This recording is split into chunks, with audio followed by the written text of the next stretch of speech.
of 12, similar to my dad, who grew up with 9 brothers and 2 sisters.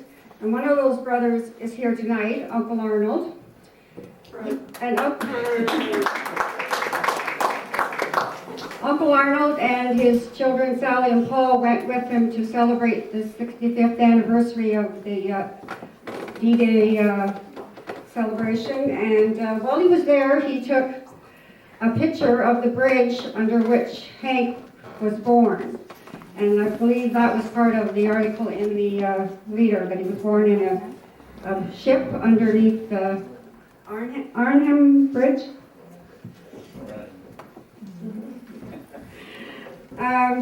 Many of you also might recognize Hank from walking. He walks around the village either once a day at least, and you might see him enjoying those walks over street or downtown, depending on where you live in Lakeville. We are all very anxious to hear about your tour from the tulips to the maple. Thank you.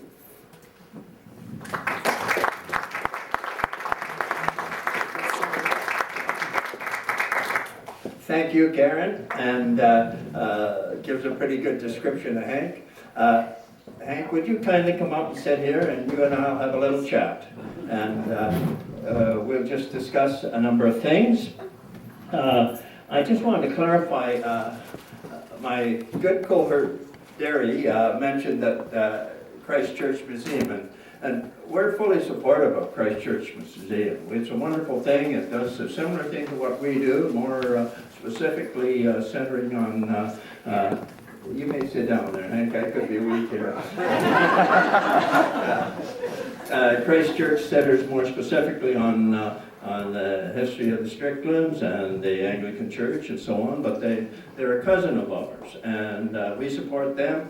We hope too that they support us, especially in our time of need. And anyone who collects history, including your aunt in the attic, we're very proud of that. We hope someday to get our hands on that. So the Christ Church is a good friend of ours, and if you have a chance to support them, I hope you'll do it equally as with us. Hank, it's a pleasure to have you with us this evening, and you can just sit down and we'll have a talk.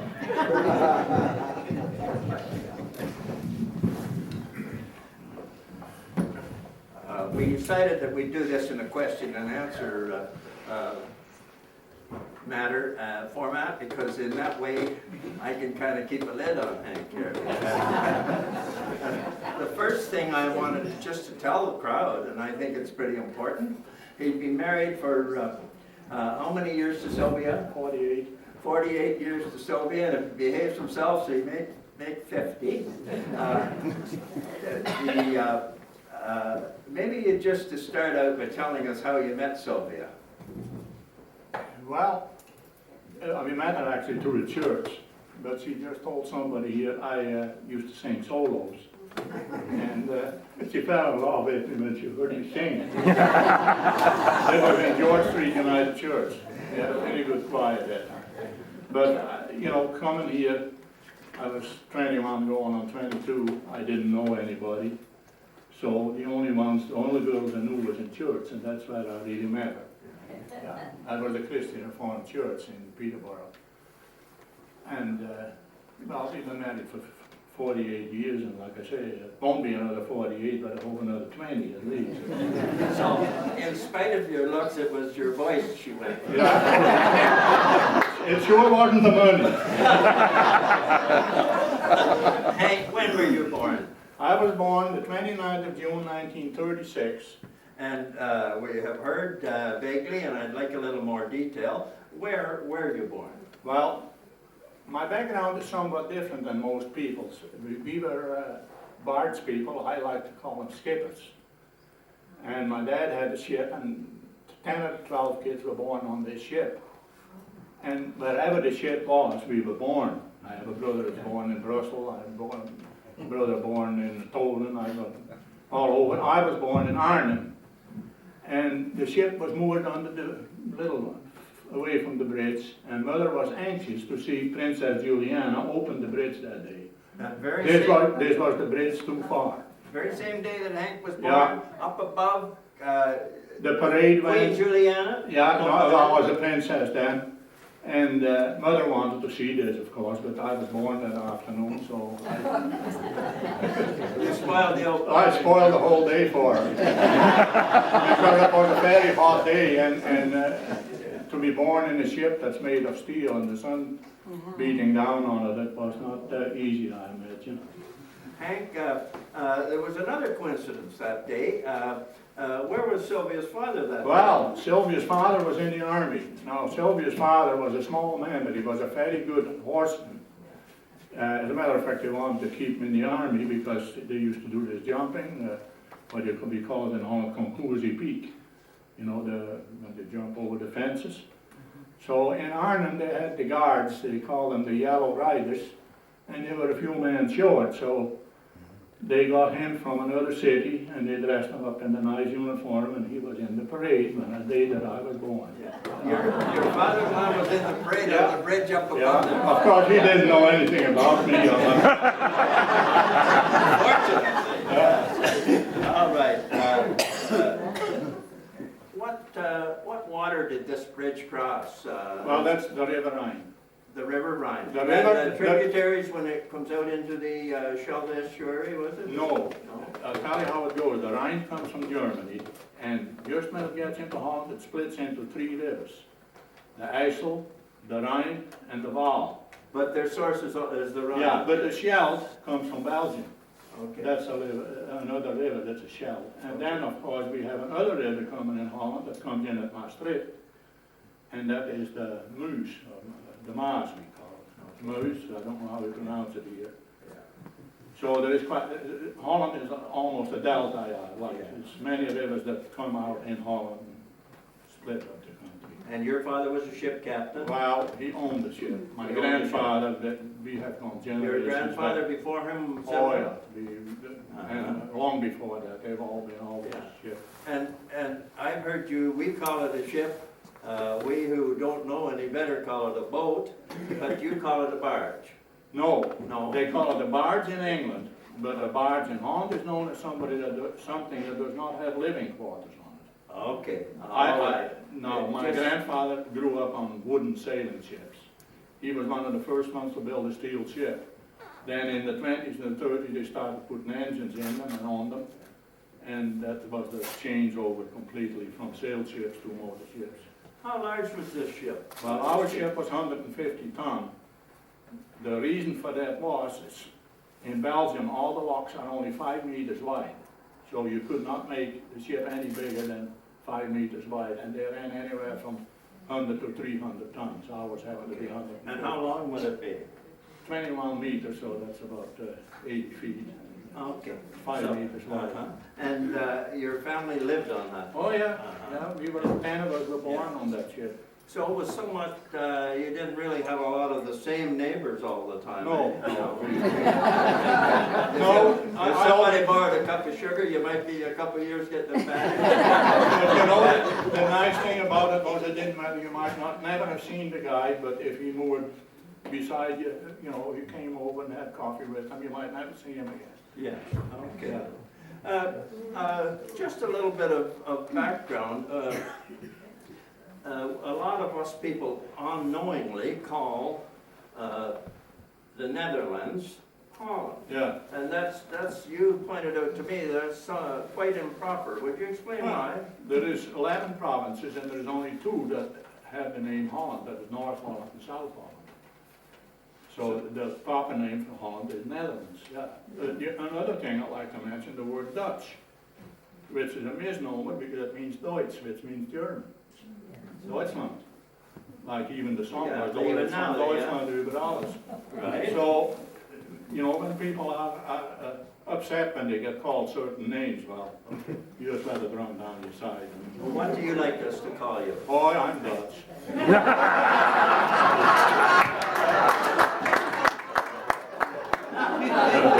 So I shouldn't say that. I don't like to be called a Dutch Canadian. Okay. I've been a Canadian longer than most Canadians Many. alive. Yeah. Where did your dad go with the ship? Where would he travel? I mean, I don't think we realize how international Oh things yeah, are. all of northwestern Europe. We went into Germany, we went into Belgium quite a bit, and northern France, yeah.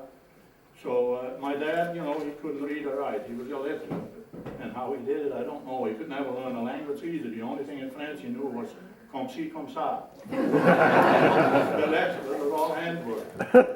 But we learned, you know, we learned to speak German a bit and French, you know. I spoke better French actually when I came here than English. Your name has an A on the end of it. Yeah. Yes. There's some Significance. that's some defining area. Would you tell us a little about that? There's Herristegenga that ends on an A. Wierdsma, Hammersma, you know, Jongsma. Here's the flag of the province of Friesland. This is the Frisian. Yeah, Frisian flag. Yeah. And by the way, not many people know this, but the Frisian language is a language. It's not a dialect. Okay. So actually Holland is bilingual. Yeah. Or Netherlands. Are the people Frisian? Well, So they call it there. Harry is a Frisian. Yeah, okay. Yeah. What's it, are they tall, blonde hair quite often? Yeah. I'm only one of the smaller ones, actually. Okay. Especially the girls. There are many, we all know that New York was New Amsterdam and was settled by the Dutch, so there's many of our words are similar to the Frisian language, is that true? Yeah, and I'd like to point out one thing, the name Yankee. Here they say every Tom, Dick, and Harry. Yeah. In Holland they say every Jan and Kees. And Jan and Kees is written Jan and Kees, Okay. K-E-E-S. So that's where the name Yankee comes from the Dutch word Jan and Kees. Okay, so thank you on that, Hank, and we give you a little bit of geographical and cultural and social lesson on the Netherlands. Yeah. And now could we, let's get talking about the Second World War. Now you'd be just a child when the Germans come into Holland, eh? I was 4. You were 4. And, And what year did they, would overrun be the proper word? well, what happened, my dad was not stupid. In '39 when they invaded Poland, he was in Brussels as a matter of fact. He said Hitler is not going to win this war because they killed the Jews. He said which? He said Hitler is not going to win this war because they killed the Jews. Okay. So anyway, he knew that they would shoot up anything that was moving, like transport, ships, locomotives, trucks. So he bought a house and he put mother with the kids in the house, and he run the ship with the 2 oldest boys. And where did he buy the house? In Frisian? Yeah, In in the the province of north, Friesland. yeah. Yeah. And as Hank so aptly pointed out, when we call the Netherlands Holland, that's like calling Canada Alberta or Quebec Yes. or so on. So we brought that point quick. And so you had your home there, and how were the living conditions? How were things like that? Well, the funny thing, because they were making a movie from the house where we lived during the war, and there was a lady living in there.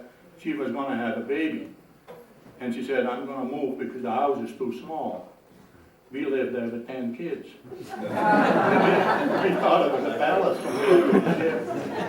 Yeah. When the Germans came, did they take over your father's ship? Like, I don't mean to run it, but control what it did? Well, you know how it is when the country was completely controlled by the Germans, there was still the normal movement and trade going on, but in '44 they stopped the ship, the Kriegsmarine, which is the German word for the Navy, the Army, or the military Navy, and they put 2 guards on the ship because they were afraid he would disappear to England or abandon the ship or so. So they did that for about 1.5 years till the war was over. And then he had to travel to Germany with freight for the armies or whatever.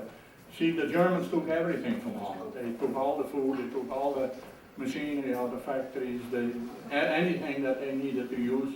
How about the citizens? They take them in, Yeah, the man, everybody from 16 to, then the Canadians come over and took all the girls. well,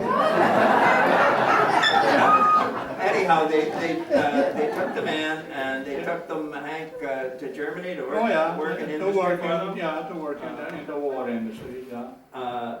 They all come back, or? Well, no, not all, because they often work in dangerous places, and sometimes they did something wrong and they'd shoot them right on the spot, so.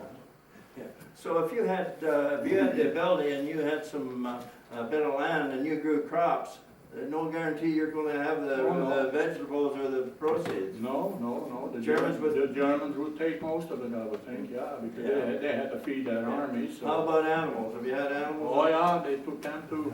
I As a see. matter of fact, one cattle buyer told me, Yeah. they used to have a printing machine on a truck, and when they bought cattle at the market, they used to print the money right there. But they paid you with. Of course, I that see. money was worth nothing after the war. Now, we have heard about the terrible atrocities committed against the Jewish people and so on. Were there quite a number of Jewish people in Holland also? Yeah, there was, and I'm sorry to say that Holland does not have a good record in that respect. Does not which? Have a good record, Okay. because after Poland, per capita, more Jews were killed in Holland than any other country in Europe, Other than Poland? other than Poland, yeah. Wow. And perhaps you could tell me a bit about that. Would they just come and like kidnap, seize the Jewish people, and would they ship them out to another country? They were so stupid. In 1935 or so, Holland got the idea that all the Jews had to be registered. So it was all in the registries in the city halls. And then when the Germans took over Holland, they just took that registry and they knew where they lived. Okay. So then they sent them letters that they had to report to a certain place, and pretty soon they found out they knew what that meant. They were put on a train to the concentration camps. I see. So not too many believed that at first, so they didn't hide. They went to Germany because of a promised work there, but the work wasn't too nice that they had to do. So among all the citizens in Holland, when the Germans occupied Holland, there was a lot of hunger? Well, in the last year there was, yeah. Yes, okay. Were there many of the citizens, I think if Canada was invaded, I'd do what I could to get along with the invaders because I value life. Yeah. But similar thing in Holland? No, at first they were, yeah, the Germans, the relationship between Holland and Germany was like you could almost say the United States and Canada is now. The Dutch were not too friendly with the English because of the Boer War, so they kind of, when the Germans came in, they thought they would have a better life, but pretty soon they found that it wasn't so. Well, you had a young Jewish lady, and I'm at a loss. I'd say Jewish. Would Hebrew be a more proper term? No. Anyway, who came to live at your home, did they not? Yeah. Would you elaborate and tell us a little about this, and then later on you have a letter, I think, Yeah. that you would share with us. Well, some of the Jews knew what was going on, and in Amsterdam they rounded up all the kids, small kids, and the university students in Amsterdam, they liberated most of them under the eye of the Germans. Of course, these little kids all had to find a place to stay because, and if you were caught with, like let's say Arnold was shot down in Holland, if I went over to him where he came down in his parachute and he had maybe a broken leg, and I went over and talked to him, they would shoot me right on the spot. I mean, this is no bluff, they did. And this was the same with Jews. If you were caught with Jews in the house, you were lucky if they sent you to the concentration camp and not shoot you right on the spot. If you were harboring... If you were harboring Jews and they found them. Yeah. But even in spite of all those harsh penalties, many did otherwise, is that right? Not many. Okay. You will find from the letter that I'm going to read. Yeah. Okay, and you took in tell us how this, there was a young girl, how old would she have been when she came to your parents' Well, house she was, with your other 12 children? she was 4, but we thought she was 6. We didn't know how old she was, of course. Okay, And we had a lady sitting in front of us in church, and of course there was kids, there was all the 8 or 9 kids sitting in the bench. The woman never used to say anything, but she looked back at you with her eyes, and that would be enough to make us quiet. Well, unbeknown to me at the time, mother befriended this lady, and my mother had black hair. She looked like Spanish or a Jew. So she used to bring Jews around because this lady had what they call a safe house. A safe house. People from Amsterdam used to come to her place, and then she'd find a place for them. She got great help from the priest, the local priest. Now we are staunch Presbyterians or Calvinists, and she thought it was funny after the war when she had to drive around with the rabbi and the priest to find all the Jews that she had found places for during the war. All right.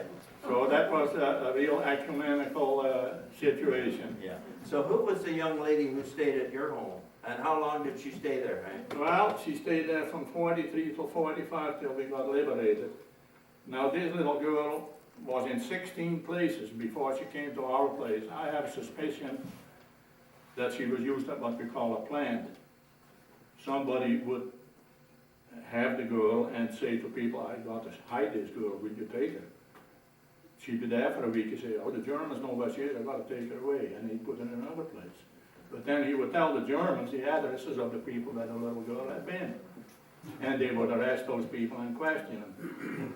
So she came, the lady said to my mother, I got this little girl, nobody wants her. He says, you know, would you take care of her? Well, okay, like so many kids in our family. And since we were not really from that town, people didn't really know who was where. You know, who was ours or who wasn't ours. The relatives came over with kids, and we lived in row housing in the street. And you know, people didn't really pay that much attention who went in and out of the house. So this little girl came one night, and I'll write to read this story that my granddaughter wrote for a speaking contest for the Lions in Keene. A speech written by Emily Wierdsma, granddaughter of Hank Wierdsma and great-granddaughter of Bouw and Adje Wierdsma, my parents. My grandfather had a secret. The secret was a matter of life or death. One morning during World War II, my grandpa woke up to find a little girl in the house that was not his sister. She had been hidden on a truck and brought through the house through the middle of the night. My great-grandmother told the 12 children that they could not tell anyone about her.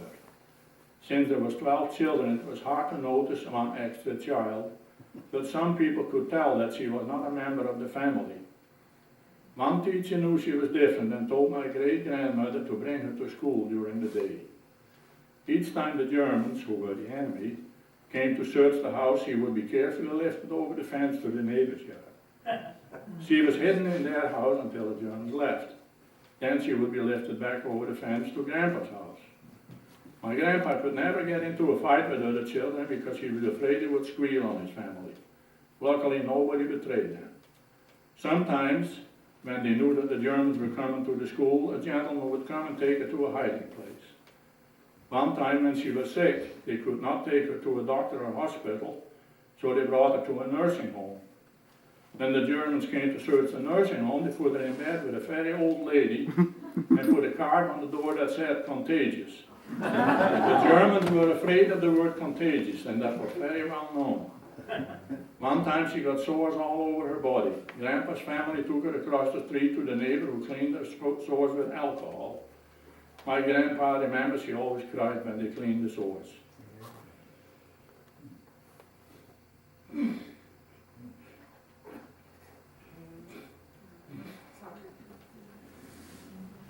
This is quite emotional for... It must have been very painful.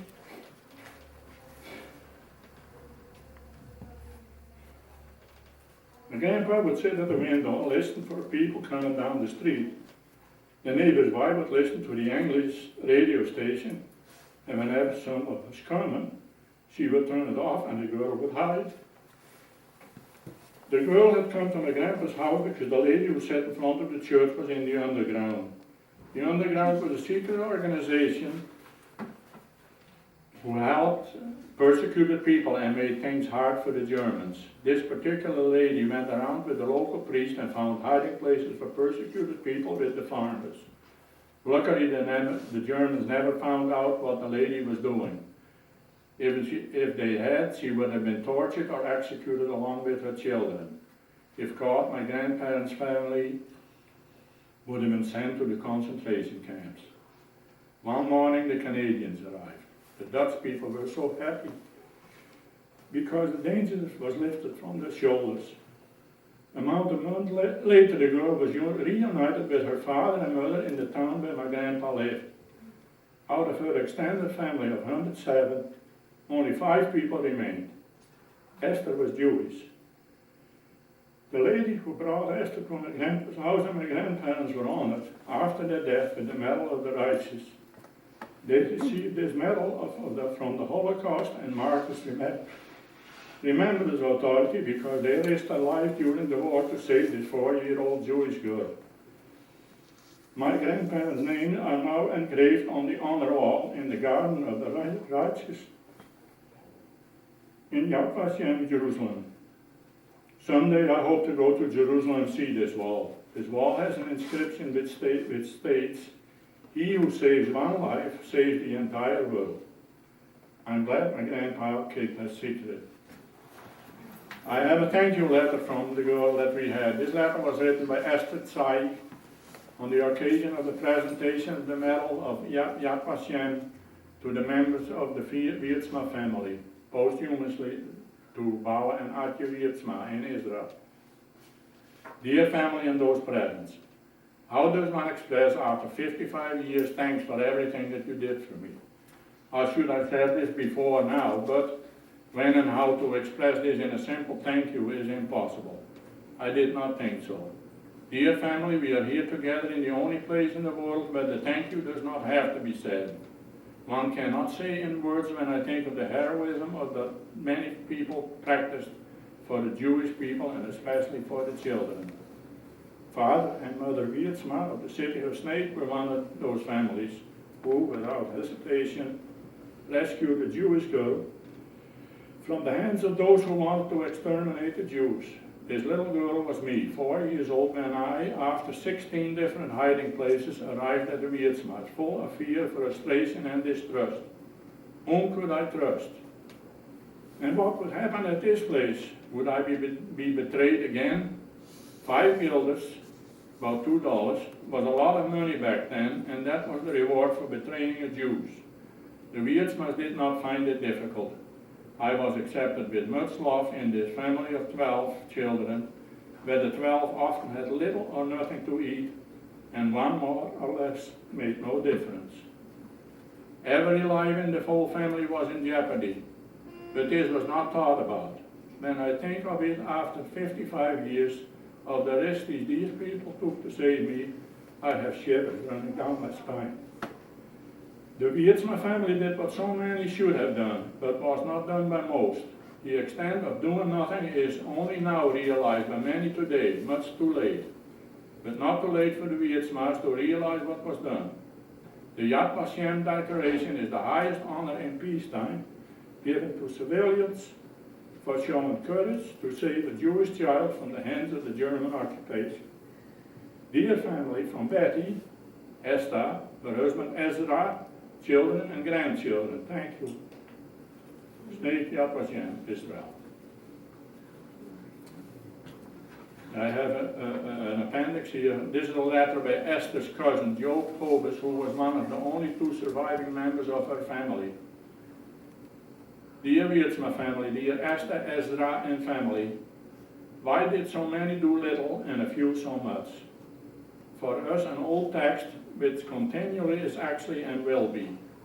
Today, a new name will be chiseled in granite by which your family's name indelible for the generations forever shall be connected with what you have done. In a few days it is Rosh Hashanah, the Jewish New Year, the Day of Judgment also, after 10 days followed by Yom Kippur. In those days we pray for an ideal conduct of life on earth. We also call these days awe-inspiring. The Wierdsma family may be an example of the aforementioned awe-inspiring. Wish you all an impressive day. Gaksamaya Siena Tua. Joop en Marijke Gobes. Thank you. Thank you, Hank. That shows some of the heroism and the risk that the citizens of Holland took, and there was no rewards other than the internal reward for yourself. There was no monetary reward for doing that, just a lot of risk, and of which you could lose your life, possibly, certainly your freedom, and much hardship among your children. Hank, I'd like to ask you, were you old enough to remember the liberation of, Oh yeah. of Holland? Of course. And you know, I was 9 years old. okay, was it Canada, was it a joyous time? Oh yeah, of course, and you know, especially the chocolate bars and the cigarettes. I started smoking then. Well, I'll tell you what happened. The two things that were the most valuable things I had during the war were soap and tobacco. Soap Soap, yeah. and tobacco. And tobacco. Yeah, if you had no soap, you couldn't keep clean. So we used to walk the streets and pick up the butts, and we make cigarettes out of them. Of course, we had no cigarette paper, so we used to use a page of the Bible. Roll the cigarettes in that, and we'd sell them to the guys, but of course, the money was worth nothing, so pretty soon we started smoking them ourselves. I was 9 years old and I smoked for 35 years, or 30 years after that. What were Canadian Army who liberated Yeah. the area, and what regiments do you remember? Well, the only one I really remember are actually two, were the Glengarry Highlanders and the Perth Regiment, Okay. because the Dutch word for horse is paard. P-A-R-D, and it said P-E-R-T-H, and I thought it had something to do with horses. That's why I remember. And the Glengarry Highlanders, Hank and I believe that indeed that was the Stormont Dundas and Glengarry Highlanders. And I remember they wore kilts, because Yeah. I'd never seen men wearing a skirt. Well, they may have on Liberation Day. I can Yeah. assure you that the fighting was going on. Those kills Oh were put no, away. but after the war was over, the Yeah. boys stayed for a few months, Yeah. and then they had all kinds of parade, and that's when they wore those Right. clothes. I'd like to point out that the Stormont and Dundas and Glengarry Highlanders, many of them were recruited in Peterborough, and we had at least 4 that I know of. Lance Hill, who is here tonight, his father was a member of that regiment. Sherman Jock Hill, and Jock lost his life in the Second World War, and I believe it was right around the area where you live. Arnhem is a few miles from, maybe from here to Port Hope, from here to Port Hope, away from Germany. And Sherman Hill was killed right across the border, so I could almost say within sight of where I was born, Yeah. Sherman Hill was killed. Also members of that regiment was his brother, Gordon Jiggs Hill, Yeah.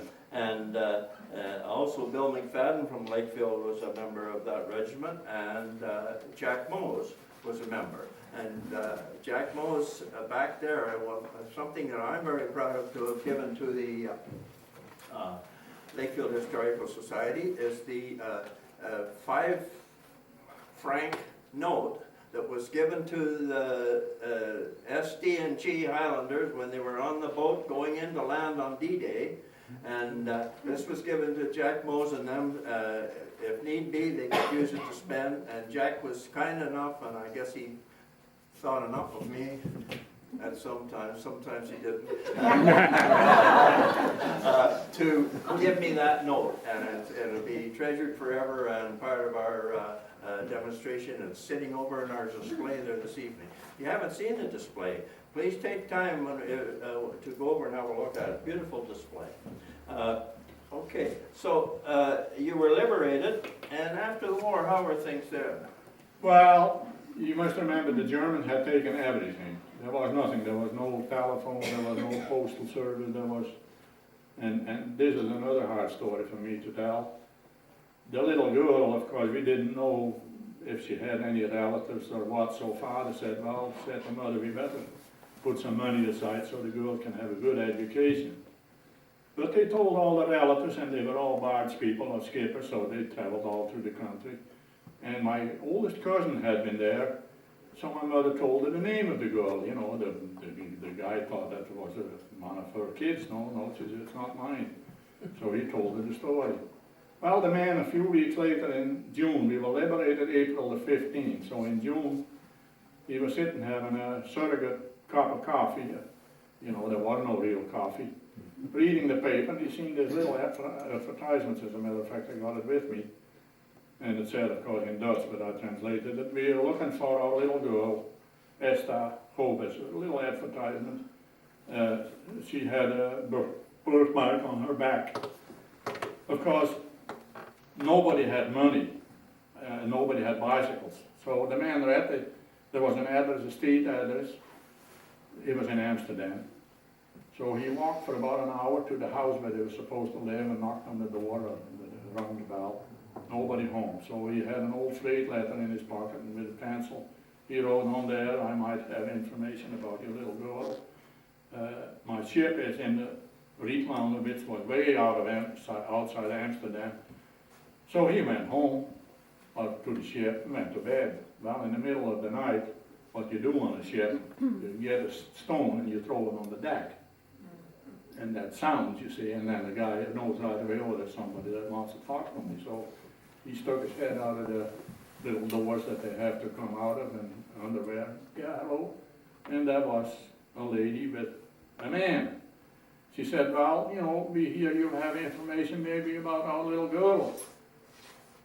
The man that was with her was a neighbor, because her husband had been locked up in a little dark room for 3 years. He had never left once, so he couldn't hardly walk anymore. This is why I walk every day.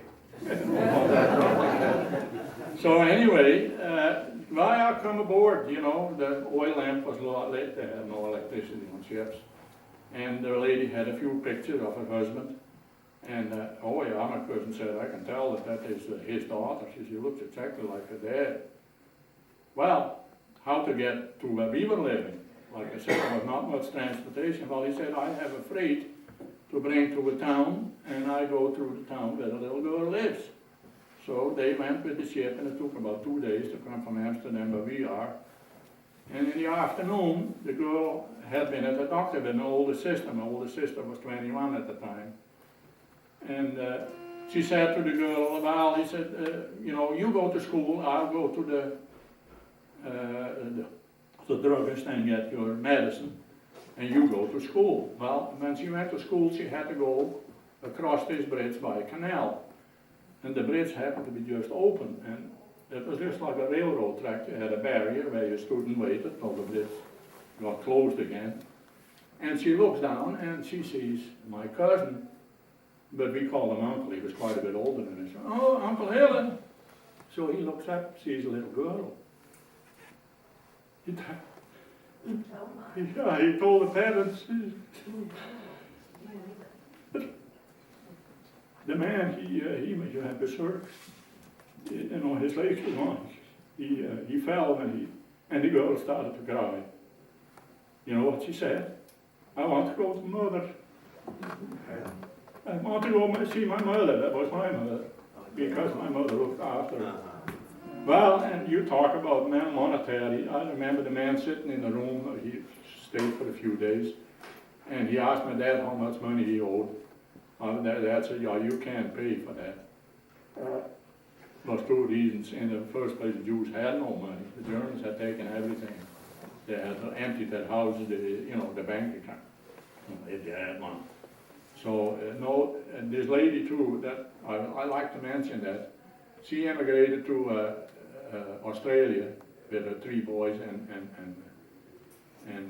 her husband and her boys died, and when she was 72, she had to take in boarders to make a living. She never got any money from anybody. She didn't want any. The only thing she had was one little brooch and a piece of china. and she's quite proud of it. That's the only thing she ever got. But the people didn't want money. They did it out of conviction, not for monetary gain. Well, that's quite a moving story from your beginning and to the end, Hank. After the war was over, did your father go back to shipping on the boat? Yeah, he always did, yeah. Take your family with you? No, we stayed ashore. Stayed in the house? But see, there's 6 boys in our family, and how that went, the oldest boys, and there's always 3 or 4 years difference between them. Then when one of them left, they went to sea, like, the merchant navy. And then the next one took over. I was the 9th in the family, so I was the last one really to work on my dad's ship. In 1951, I was 14 years old. I had an old diesel engine.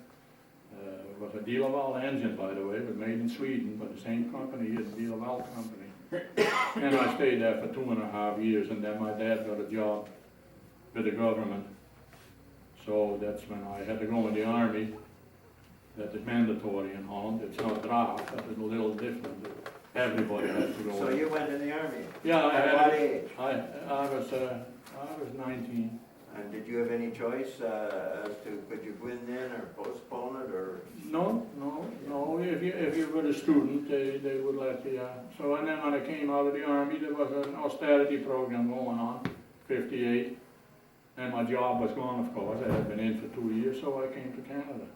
Okay. What did you learn a trade or anything when you were in the army? Yeah, that is one thing they did, because a lot of kids from the ships like we are, they didn't go to school. They couldn't read or write. But when they went in the army, they put them in school, and when they came out of the army, they could read and write. I was trained as a tank mechanic. I went to school for 14 months. As a tank mechanic? Yeah. Uh-huh. So, yeah, you got very good training. I got to admit that they didn't pay it 25 cents a day. That's all we got. Did they, were the females required to do No. army service? Oh, Special sex system. Females and homosexuals were not welcome in there. I'm not homophobic. I don't like that word. I'm not afraid of homos. But they were very strict on that. If I sat on the bed, we used to have bunk beds, and you and I would be sitting here looking at a magazine, they would give us trouble already.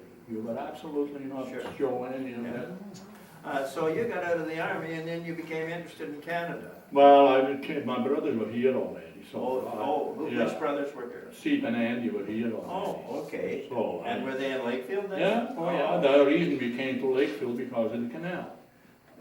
Okay, you having been involved your life in the canal? Oh, yeah, well, we thought there might be traffic on it, No, we thought that commercially that it was still viable. You didn't know about the winter? Yeah, no, not really. Yeah. Well, the Dutch are great speed skaters. You should have. Yeah, well, they all come from my province. Oh, do they? The Stahl boys Okay. come from the same province that I come from. Yeah. Some of the early first Dutch people who came to this area, they were sponsored by different people. Yeah, were they not? I got to mention that George Graham sponsored quite a few. As a matter of fact, the first one came in 47, Fred Steigenbach. Not related to Harry, but you remember Fred probably? No, you wouldn't remember Fred. But several were sponsored by George Graham. Well, you didn't mention that. George Graham was one of the ones around Lakefield who sponsored them, which may have paved the way for an awful lot more to come. So, yeah, see, George Graham's mother was from Denmark. Danish, From Denmark. Yeah. As a matter of fact, she still spoke. George used to get letters from uncles and aunts, and okay. And you came to Canada then in 1958. Yeah. There were several what we called Dutch war brides who came to this area. Previous to that, I specifically remember Les Edwards' wife Anne, and Huey Preston married a lady, Lisa, And Larry Marsden, he married a lady also, and I've heard that she was related to the Pricker family. Well, I think that's the reason the Prickers came Sure. here. Now, I don't know if she was a Pricker or if she was, Yeah, you know, married to, yeah. you know, but yeah, that's how the Pricker family arrived here. Oh, okay. Yeah. So there was a connection here in that respect. Yeah. When you first came here to this area, what did you do? Where did you work? Well, the first winter I worked, believe it or not, on top of the hill. I worked as a laborer for construction. The Lutheran church on top of the hill in behind the Chemung Road there. Oh, And that okay. was cold, I didn't have the right clothes. If I had known, I should have gone to the Salvation Army. Well, they had nice, you know, they had nice clothes there, but I didn't know about it. They had good winter clothes there. Yeah. Well, then at some time you worked at the Lakefield College School, the Grove, did you not, or up around there? Well, no, yeah, that is right. I met, my brother was doing carpentry work. He worked for Stan Giles, I don't remember that store. Remember Stan Giles, the store? Well, they used to do small jobs, like, you know, Okay. and we were working on this big red house there. Which brother was that a man? Steve. Steve, okay. See, he's quite a bit older than I am. All right. And you were working on this big... Yeah, big red house, and I met Annie Edward, Miss Annie Edward, and she was a granddaughter of either Suzanne Moody or Catherine Park Trail. Yeah, that's okay. And she told me, and that was in 1958, and she was 94 years old, that she remembered that her dad bought that house when she was 8 years old. So I figured that was in 1872. So you come over here from the Netherlands, and you got a connection with one of our more famous families in this area. Well, we didn't even know anything about. Like you might notice, I'm quite a talker, and we worked at George Douglas's house. Oh, George. And I Douglas, remember yeah. George Douglas, I went to the house, and I'm quite tall, and on top of cupboards, he had loaded pistols, or revolvers. I thought, what the heck is this guy doing with 3 or 4 places that was loaded revolvers laying on top of the cupboards? I said, George, Yeah. what is all these revolvers? And George couldn't see too well anymore. I said, I may be blind, but he said, if somebody wants to do harm to me or my wife, he said, you'll get one right between the eyes. Yeah. Okay. Now, you were telling me a story too about Annie Atwood on her birthday. She had a carriage ride. Tell us a little bit about that. Because you were working there at that time, eh? When she turned 100, Leslie Frost sent his carriage and the horses by train here to Lakefield, and they drove her all through Lakefield. Give her a tour through Lakefield. Les Yeah. Frost, the Premier of Ontario. Yeah. A Lindsay. Progressive conservative man, I might add. Just keep that out of the conversation.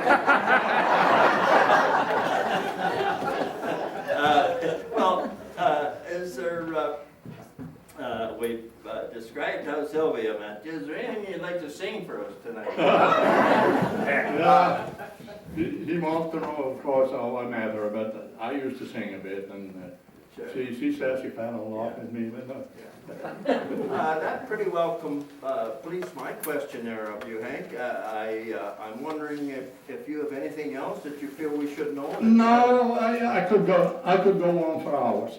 We have. There's one thing I like to mention. My brother Andy just passed away about a month ago. Yes, indeed. Mary is here. Okay. Well, when I took over on my dad's ship, Andy went to sea, and one of the first trips they were on, Andy said, we were between England and Iceland, and since he was the youngest guy, he got the worst watch early in the morning. And he said, what you do, you sit and watch the compass. There's a little light under there. That's about all you have. You have no land nowhere, but once in a while you look up. So Andy said it was just getting light, and I was pretty sleepy. And I look up, and there was a great big glistening rock in front of the ship. Oh, I just about had a heart attack. You know what it was? The submarine. Oh. They must have been practicing on him at night and said, hey, let's put a joke on this guy. Wake him up. Get up in front of the ship.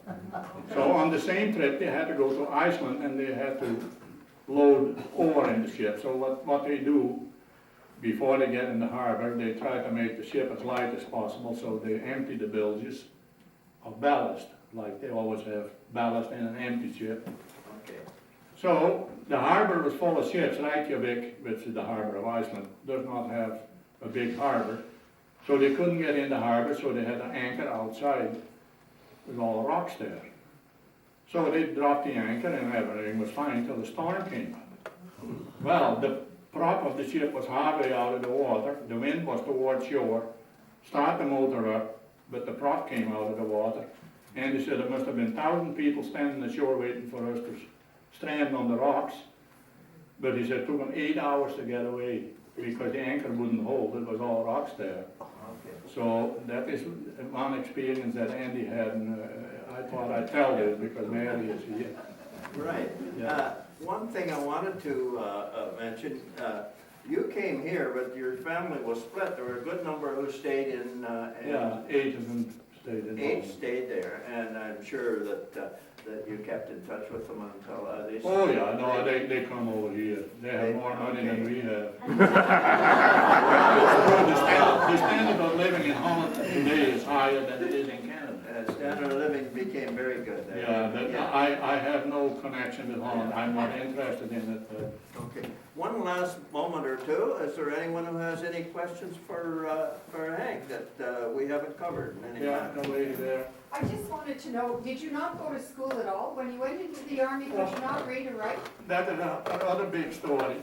I'll tell you what it was. My dad was illiterate. Yeah. Because there is a mandatory school law. Yeah. But gypsies and people from the ships did not fall under that law. Because then the government would have to pay their board if they stayed ashore. So the government said, well, we don't want to pay that, so we'll get a loophole. Those children do not fall under the mandatory law. So a lot of parents couldn't afford to have their kids ashore. My father was wise enough to buy a house when we lived. But most of them, they just learned whatever they could. They go to school maybe for 2 or 3 days and went down. You know, the teacher had them in the back of the class. So a lot of them could not read or write. They just never went to school. Today that is different. That only changed in '72. Now they, yeah. Well, the same with baby bonus. My dad had 12 children. That used to make him mad. The president of Phillips would get baby bonus. My dad never got a cent because he had his own business. And you run your own business, you didn't get it. If you were in France and you had 12 children, you didn't have to work because you got so much baby bonus. It's true. Are there any other questions for Hank? Tell us about the flag that's on the bag.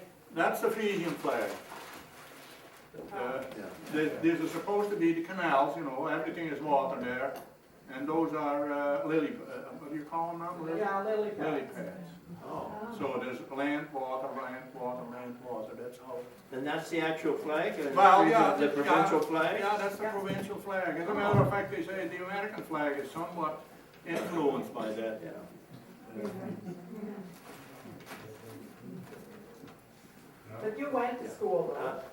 Yeah, I went to school, and the school we went to, you couldn't start till you were 8, and we did 2 grades a year. We were rushed through the school. We went from 8 to 12 and from 1 to 6, and only had Saturday afternoons off, no Wednesday off. Oh, wow. And we did 2 grades a year, and so if you started at 8, you went through school in 3 years, so you were 11 when you were through school. Now they had 2 extra classes, 7 and 8, and that's why you learn French, German, and English. So that was one advantage we had over most other kids, because we spoke a little bit of French. Of course, we were there quite often. In Belgium, they speak mostly French, of course. And in Germany, of course, Dutch and German is not hard to learn. Most of the kids, they did all right. I mean, you know, my father too, he couldn't read or write, but mother taught him to read out of the Bible. That was easy, because they went to church quite regularly, so they knew all the text. So when he read something that he knew in his mind, then, you know, he could compare them, and he was a good reader, yeah. But he could never figure out the bills, like if he had business to do, like oil on the ship or something. He used to look at it like he knew what he was reading. And then he'd hand it to us, and then we had to check it, of course. Yeah. And if he wrote, I've seen him write a few times, you know, he'd put a capital right in the middle of a word, and a point or a comma where it shouldn't be, and it, you know, sit there, you know, carefully writing. But he raised 12 fine children, so he had to Well, be doing something. But he was very good, he was very good at his job. As a matter of fact, I often think back, he took too many risks. You know, there's been more than once that the life-saving boats came out.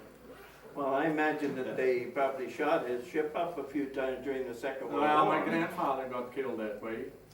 My grandfather was retired and he lived in the town that Sylvia used to live, and there was a fighter base there. And it was in October '42 already.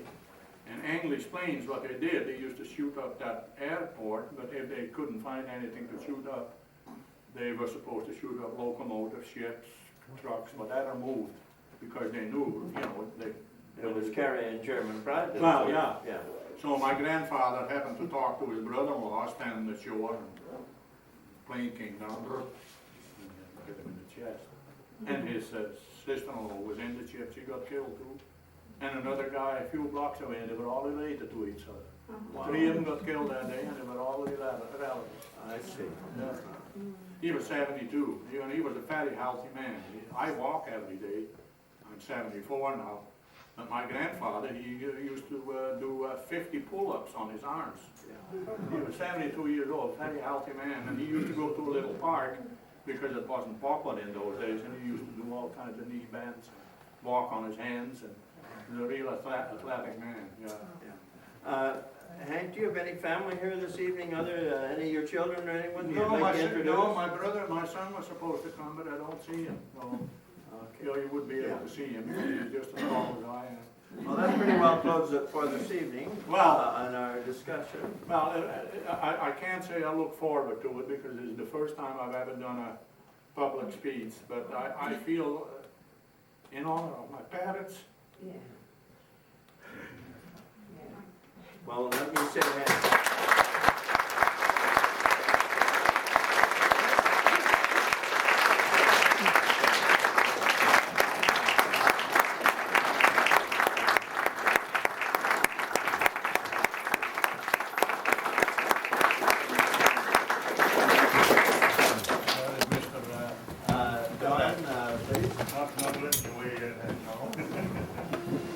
I have the great honor in thanking Hank.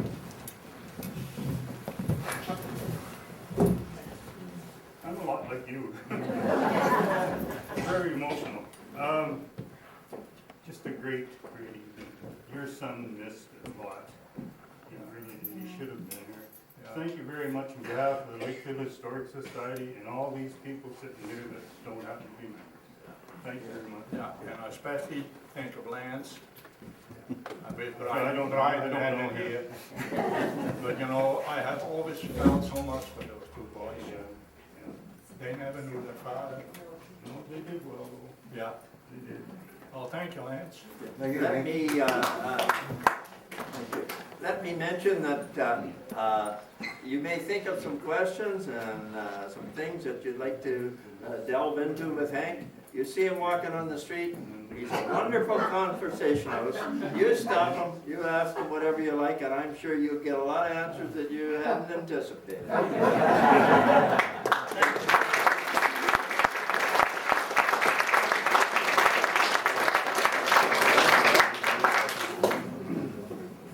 There was just a couple things I wanted to mention. You see these two young fellows sitting over there this evening? Well, that's